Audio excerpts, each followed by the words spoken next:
Special Operations Training Detachment, SOT-D West, Burro Team. Coming at you from NTC, Off the Radar. This is Off the Radar. I'm Captain Weston Rich, an observer coach trainer for the Green Berets at the National Training Center.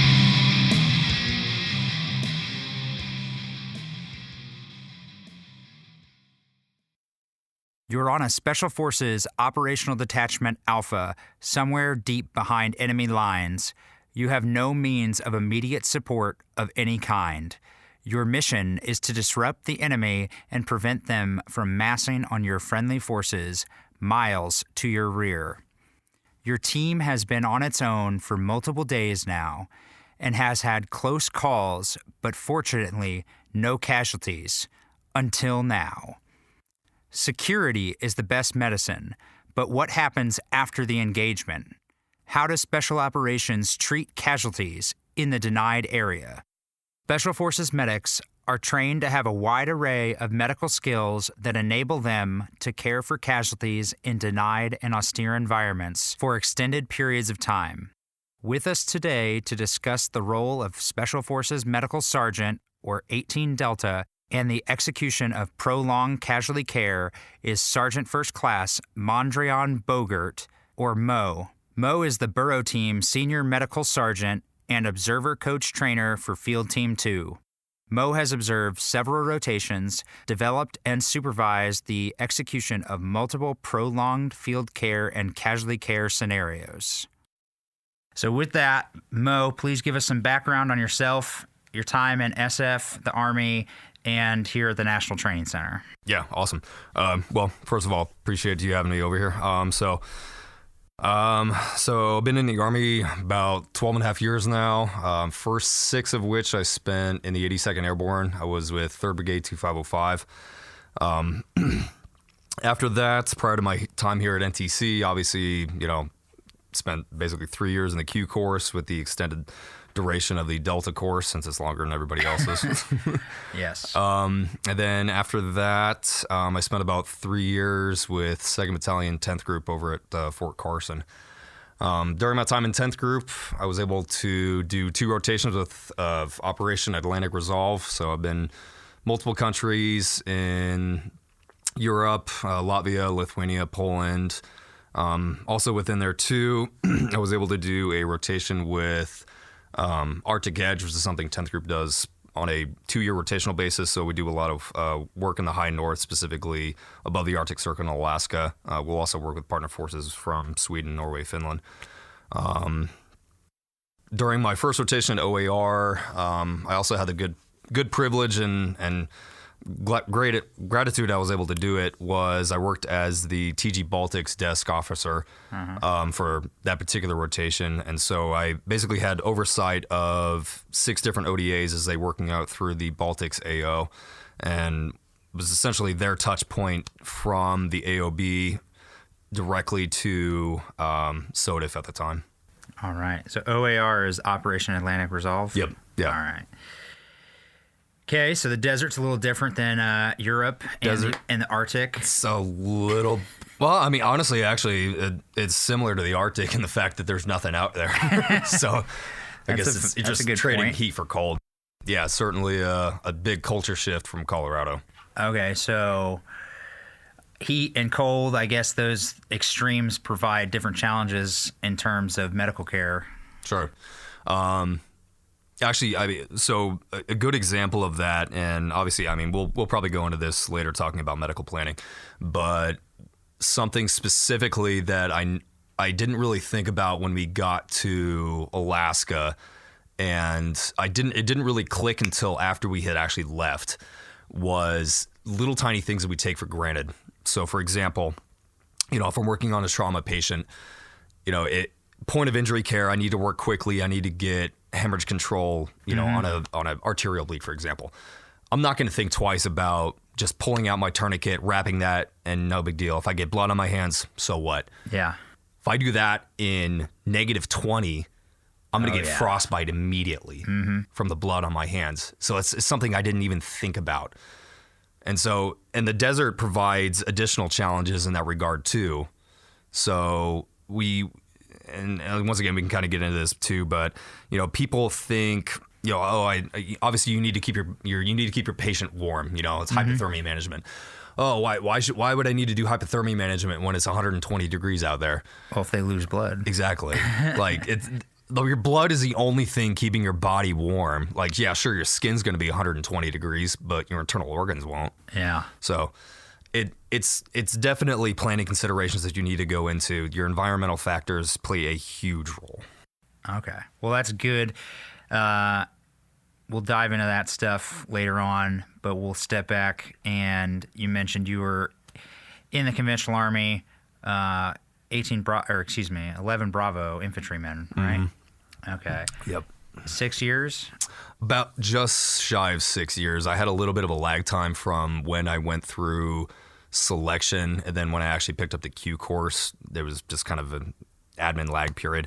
But yeah, like I enjoyed my time in the 82nd. It was a good learning experience for me. Obviously it allowed me to go to Ranger school. I attended sniper school while I was there. Ended up picking up sergeant while I was there. So it was a good opportunity to actually learn how to lead soldiers in a very large environment. We kind of get complacent on ODAs where you're leading your team, or you're leading your fire team, or maybe you're even just leading you as a senior, whatever, or just leading your Delta. Yeah, you're leading your junior. Yeah, you're just leading your junior. It's like, MOS. Hey man, like hold my hand. Except when you're, over doing like a joint combined exchange training, and you have a partner nation, and you're like, okay, now I'm working with a company. Yeah. But like that's a month or two. Yeah, exactly. Home station training, you got maybe 12 guys total. Sure. And as an NCO, unless you're the team sergeant, you're not worried about the entire detachment. No, exactly. So do you think that having experience on the conventional side has helped you as a special forces soldier and as a observer coach trainer? So as a special forces soldier, yeah, I can say absolutely without a doubt, 100%. Mainly from the standpoint of just you get a bigger perspective on how the regular Army actually operates. I think we get in this comfort zone with SF that we become so familiarized with how we operate and how we do mission planning, how we conduct operations. Hell, even just how we do garrison life, simple things like that. Like you don't get this exposure on how to be a soldier, really.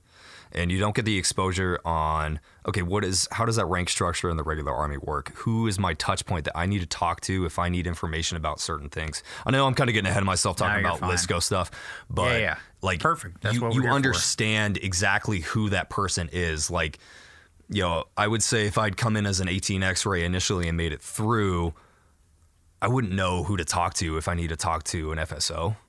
Fire support officer. Exactly. Yeah, sorry. I know we talked about it earlier, but yeah, like I wouldn't know exactly who to talk to. Maybe that's not necessarily talking to that exact individual, but I know the chain that I know to talk to in order to get to that individual.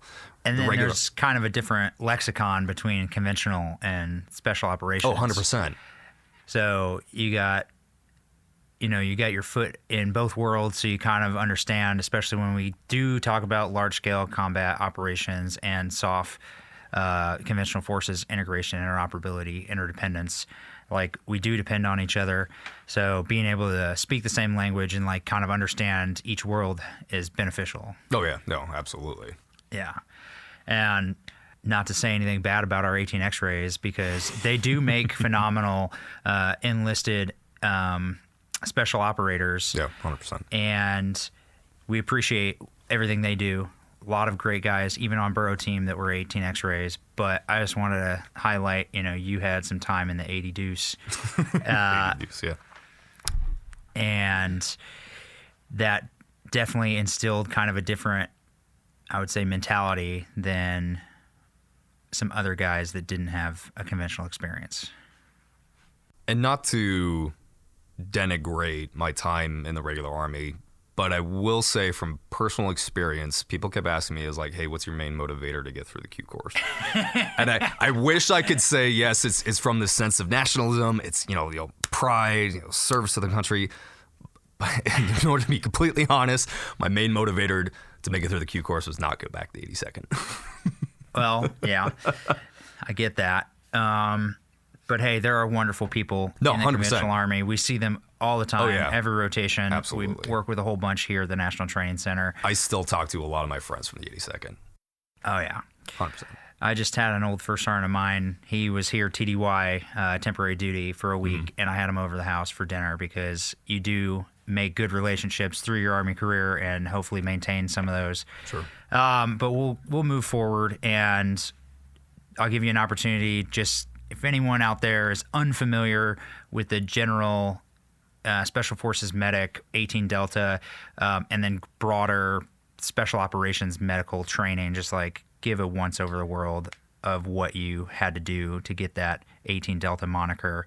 And like, it's not just Special Forces, because there's civil affairs, there are, SEALs from the Navy, and there's other people that can go to that special operations medical training. Yeah. So essentially for an 18 Delta, their medical training is broken up into 2 blocks during the Q course. You have SOCM, the Special Operations Combat Medic course, and then you have SFMS, the Special Forces specific medical course. So with SOCM is organized by the JSOM-TC. It's a Joint Special Operations Medical Course, or a medical training facility. And basically that is open to prospective special operations students, your CA medics, they're able to attend as well. We'll have Ranger medics come through, and then like you said, Navy SEALs is part of their medical pipeline as well. We also have Navy SARCs come through. So it's a very broad course. We get a lot of students through there. And essentially the way it's broken down is you can think about it this way. So it's a 9-month course, and from I would say educational equivalency level, you're cramming a 4-year nursing degree into those 9 months. In addition to that, you're smashing in the National Registry Paramedic exam and your EMTT certification. So those 9 months is broken down into 7 different phases. You do your EMT first, so you knock out that certification right away. And then you work through anatomy and physiology is your next phase. Clinical medicine, so going through medications, diseases, pretty much anything and everything that happened bad to your body that's not trauma related. And then you work through trauma modules, which are essentially just increasing in difficulty and complexity throughout each one. So you have 3 of those, trauma 1, 2, and 3.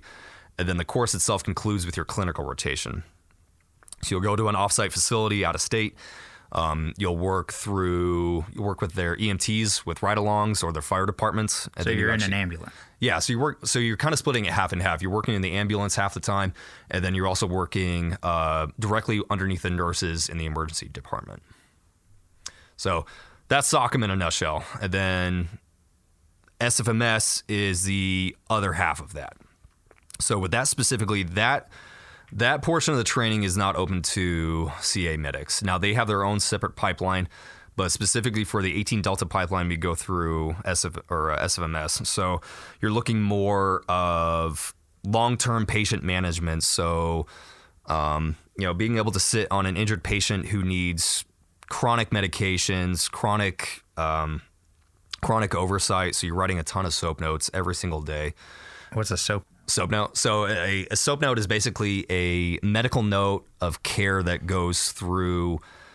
So it basically goes through everything. So it has current vital signs at the point of time that you wrote it. It has a medical history. So basically, so SOAP is an acronym. Yeah. Once again, because Army is everything in acronyms. So you have subjective, objective. Okay. Analysis, and the basic prescription. So like your subjective is, essentially is what the patient told you was wrong. Okay. Your objective, that's when you actually go into your, let's say if it's a musculoskeletal injury, for example, that's when you're actually going to go through your joint manipulation tests, your strength tests, stuff like that. Maybe you'll have to do a neurological exam. If you had any labs, you would do them there, and then you would put the results in the SOAP note. Your analysis essentially is kind of a short little blurb of, hey, this is my diagnosis, and then since we we choose not to be so laser focused on a single diagnosis. You'll have at least like 2 or 3 differentials. Like, hey, this is what it also could be. This is what else it could be based off of, you know, what I've seen. Obviously, you're most likely is going to be the one up front. And then the very last portion of the SOAP note is you putting in, like, what's your prescription of care, whether that's referral to imaging, referral to radiology, you know, going out and say, like, hey, this is the medications that you need to take for how long and how many days and how often. But this training is like in a clinic or in a hospital. So this is done at the exact same facility that SOCM's taught at. So it's our big medical facility out at Fort Liberty. Okay. Yep. It's not in an austere environment. No, God, no. With a lack of resources. No. Okay. No, not in the least bit. We have our own ORs that we work on. Operating rooms. Yeah. We have our own operating rooms that we work on patients. So you're taught, in order to do like full anesthesia profiles on a patient, you're told how to do surgical interventions. So, you know, we can do venous cut downs, I can do amputations, I can do a whole bunch of stuff. And each of those are tested as well. Yeah. And then towards the very end of the course, we're also taught basically a veterinary block. So we have the ability to work on multi-purpose canines as well. Okay. So a lot of trauma, but you guys do preventative medicine. Yes. You do some internal medicine stuff. You talked about learning about diseases and anatomy and physiology.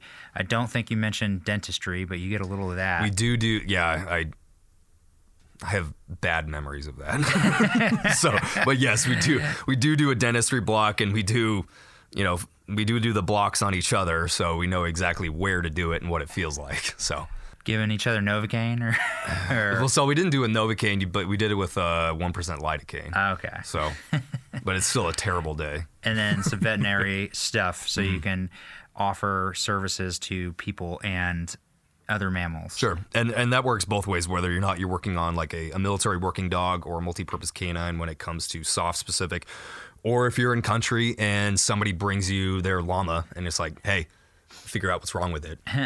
So it'll happen. You got any stories like that? Medical, they call them medcaps? Medcaps, unfortunately, no. Nothing decent that would be worth really telling. Yeah, probably not as many good stories coming out of Europe. Pretty, I've got decent medical care across Europe compared to other parts of the world. So I did do so in SFMS you also do another clinical rotation as well. I happened to do mine out of Morgantown, West Virginia, which part of that block we actually go out to essentially a ranch, and then that was a good opportunity to really dive deep into husbandry. And there's some things in testing and medical procedures I had to do with some cows that I'm not going to mention here in good company. Okay. Awesome. All right. So that is, what an 18 Delta experience is, and overview of their capabilities. Some of our other special operations partners in the Army and the Joint Force, Navy, Marines, Air Force have very similar, but maybe not exactly the same medical capabilities that an 18 Delta has. Can you kind of give us a wave tops of the difference between tactical combat casualty care, prolonged field care, and prolonged casualty care? Yeah, sure. So T-TRIC that you mentioned. So basically T-TRIC is point of injury care. And that's mainly specifically looking at your March algorithm. So that's, you're able to actually start working on a patient. You've gained whatever fire superiority that you need to get, or you've managed to pull that patient into cover so you can actually start working on it. So, you're working through that March algorithm. So massive hemorrhage, check. Airway, check. Respirations, check. Circulation, check. And then H, I like to kind of expand. And actually, it was another medic that kind of taught me this little trick, and it's really helped me. So H, I call H3. Okay. So your big one, though, is hypothermia management. Yep. And then the other H I like to put in there is head injuries. Okay. Because obviously that's a big one too. And then the third one is not really medical treatment, but it's important, is I just call it helo. Or just, you can basically put in rapid evac into there as well. Oh, okay. Because it's easy to get wrapped around that algorithm and forget the most important thing is get that dude out of there quickly. And so that's kind of, honestly, just in a nutshell, that's basically what T-TRIC is you're managing that trauma patient to get him to the point of where you can transport him safely, effectively to a higher level of care. Yeah. And it's essentially as simple as that. It makes a lot of assumptions on the battlefield that, you know, you have the preconditions set for it, i.e., like I said earlier, you have fire superiority, you have cover, whatever, concealment. And then it makes a lot of assumptions on the backside, too, of, oh, yeah, I've got a solid medical platform. Like, I've got a helo that's 10 minutes out, or I've got a CASEVAC vehicle that's an hour out. Cool. Too easy. Yep.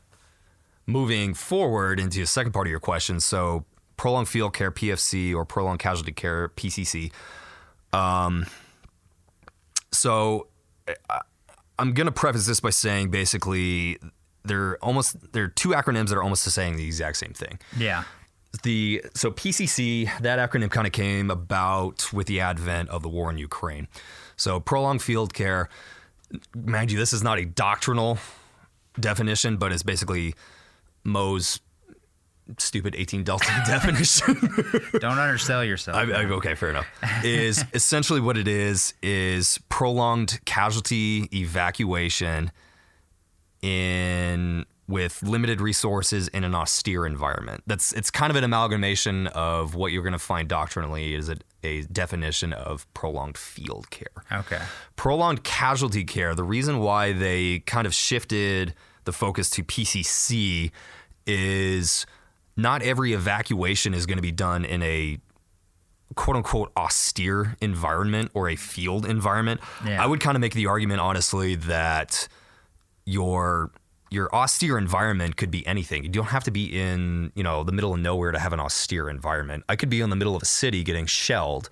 I would call that an austere environment. Mm-hmm. Or at least the same challenges of an austere environment.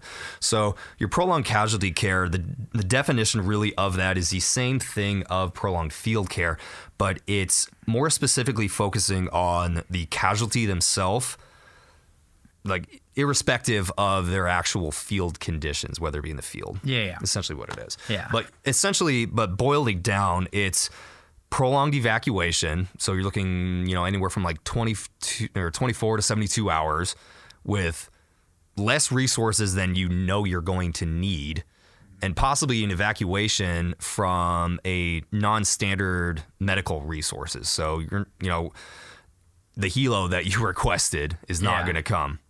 Your CASEVAC vehicle is not going to come. Your M113 medical M113 is not going to come. So you're going to have to work through some other means of evacing, and you're probably not going to get him to definitive care is your first stop. You're probably going to have to make a stop, whether that be a roll 2, something really simple in the field. Yeah. Okay, so in a nutshell, T-TRIC, point of injury to evac, typically medical, hopefully a medical person, but military treatment of military, and then transport by military, prolonged field care or prolonged casualty care. You are in an environment where you can't get those military assets to come do that evac, so you have to extend care, whether you're outside in the woods, the desert, a cave, a building, whatever the conditions are. You are using limited resources to try and sustain that casualty and then transport them by any means possible to another location, hopefully to higher care, but maybe not directly to higher care. Maybe like hypothetical Ukraine scenario, they go to a civilian doctor in the area instead of going to a medical doctor because they don't have the ability to get the patient all the way to their military medical facility. So I'm going to throw out a little statistic here. So this was a study done kind of amalgamating the Ukraine invasion up until now. So it was a study done in 2023 by the Ukrainian, basically minister in charge of medical operations out there. So they did a conglomeration of every evac scenario that they had done from the front lines. And what they found were 66% of casualties were being evac'd by train. Oh, wow. And only 2% were being evac'd by helicopter. So using basically that civilian infrastructure to pull those patients out. And that's not evac back to, Kiev or a higher level treatment center in Poland. That's evac to a tiny little clinic or even a little house that someone set up, maybe 50 kilometers away. Yeah. And then majority of patients that they found have at least 6 or 7 stops before they're actually to that highest level of care that they're going to get. Okay. Well. So that's honestly, that's PCC. Yeah. So it's not just in the way that we do it, which we'll discuss, where a special forces team led by their medical sergeant conducting it and then handing that person over. Yeah. Like, it could be the soldier on the field treating their fellow soldier and then passing them off to another person, civilian, military, whoever, and so on. And now there's 6 steps in that chain. Yeah. Okay. And that's where you see the differentiation between PFC and PCC is, yes, the person's getting care, but it's taking a long time. They got actually rapid transport to a medical facility, their initial one, but their final leg is still probably 36, 48 hours out. Okay. So would you say that, typically in the conventional army, a medic, 68 Whiskey, is the person doing tactical combat casualty care, but combat lifesaver, other things that they cross-train soldiers on, pretty much every MOS in the Army is supposed to be able to treat a trauma and do that march algorithm at point of injury during T-Tri-C, but it's more specific to a Special Forces medic to be able to train on and be proficient at this prolonged care. Yeah? Yeah. Mainly from the standpoint of once you find yourself in a PFC scenario, or I know we're going to get into this, but I'll kind of preface go it. for it. So, if you find yourself within a MASCAL scenario, so our MAS casualty scenario, that 18 Delta, whether that be in MASCAL into a PFC or just a PFC in general, that 18 Delta needs to, one, rely on his basics. So maybe he's the guy on the casualty first off. So he's going to do that T-Tri-C initially, or run through that march algorithm. But later on, during that PFC, he isn't the guy working on that patient primarily, unless it's something really specific, i.e., actual surgical interventions in the field, or running an anesthesia profile on this guy or girl, doesn't matter, on that patient. He is the medical manager, I would say. Okay. So he is delegating tasks to anybody else who's available, the other MOSs the other guys on the ODA. Because those other guys on the ODA, they're the ones that need to be cross-trained in order to actually do the small little interventions that's going to keep this guy alive over a long period of time. They're the ones actually taking the vitals. The 18 Delta should be managing them to make sure that all of this happens in real time within the constraints of the resources. Yeah. And so that he can make sure that they can extend that to whatever they need to, that's actually going to fit within the time frame of their evac. Okay, so that's a good point. This concludes the first part of our 3-part conversation with Mo, covering Special Forces medics, their training, capabilities, and the differences between T-Tri-C and prolonged care. Next time, we will discuss preparing for a combat training center rotation, including recommendations for medical cross-training and ways to think and develop medical logistics and medical networks. Thank you for listening to Off the Radar, where RSOF prepares for conflict. Like, subscribe, and share on your listening platform.